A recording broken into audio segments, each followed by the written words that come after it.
curry recipe for you guys today from scratch. I love Japanese curries because I think it's sweeter and a little bit easier to eat. It's like a little less intense than your typical Indian curries or your Thai curries, and you can eat a lot of them and put really whatever you want in there. A lot of the recipes that I researched use the instant curry cubes already. Not that there's a problem with that, but you know, whenever I make a recipe, I like to kind of find out how you make it first before I go the convenient route. So it's actually pretty easy. It's super good. So I can't wait to show you guys a recipe. So let's head over to the kitchen and then let's get started.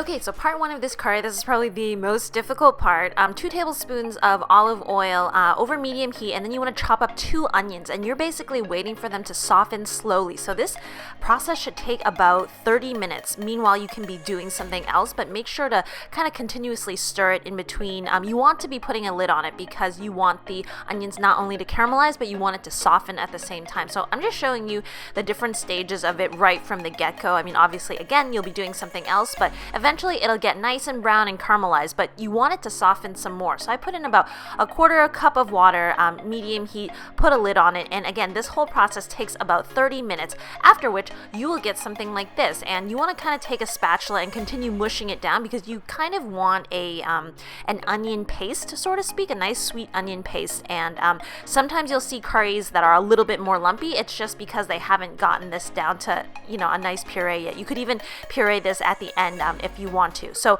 in terms of the sweetness, the Japanese actually puree a whole apple in here. You can just substitute for about 3 tablespoons of applesauce, but I just took an apple core, peeled it, and then blended it over. And then you guys can see now it's pretty easy. Second part of this is basically prepping the vegetables. So I'm going to take 3 medium potatoes and then, you know, just cut it up into bite-sized chunks as you would eat it normally. And then to take 2 carrots. My carrots were a little bit small. You probably want them to be a little bit bigger, and then to cut them into chunks as well. And then set that aside because that is step 2. Your vegetables are all done. Step 3 is the roux part. Doesn't take a lot. 2 tablespoons of earth balanced butter.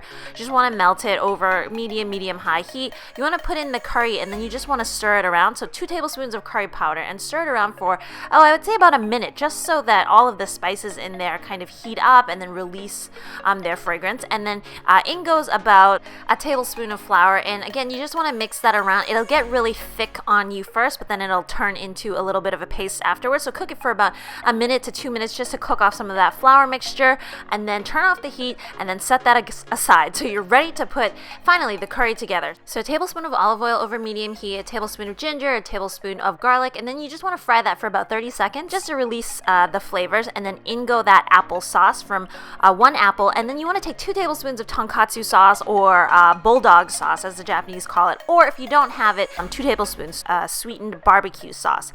In one, a little bit of salt, and then this is a teaspoon of cocoa powder. So it kind of provides that nice backdrop that you can't really taste, but there's something kind of there that is a little bit more developed. So after that, 3 cups of vegetable stock. So you can just, buy that from the store. And then finally, a tablespoon of tomato paste. And then afterwards, in go the onions. And then I want to put in the carrots first because they take a little bit longer to cook. I also opened up a can of chickpeas, so that'll provide kind of a nice protein as well. And then a 1/4 teaspoon of garam masala. This kind of puts a little bit of spice on things, so if you don't want to put it, you don't have to. So you just want to bring that to a boil and then kind of boil it up until the carrots soften just a bit. So I'd say about 10 minutes. And then after 10 minutes, you want to put in your potatoes and then also 2 bay leaves. And at this point, the bay leaves kind of provide a nice scent to the curry as well. So put a lid back on it. I'd say probably another 10 minutes for the potatoes, but essentially you're just simmering until the potatoes are all set and they're soft.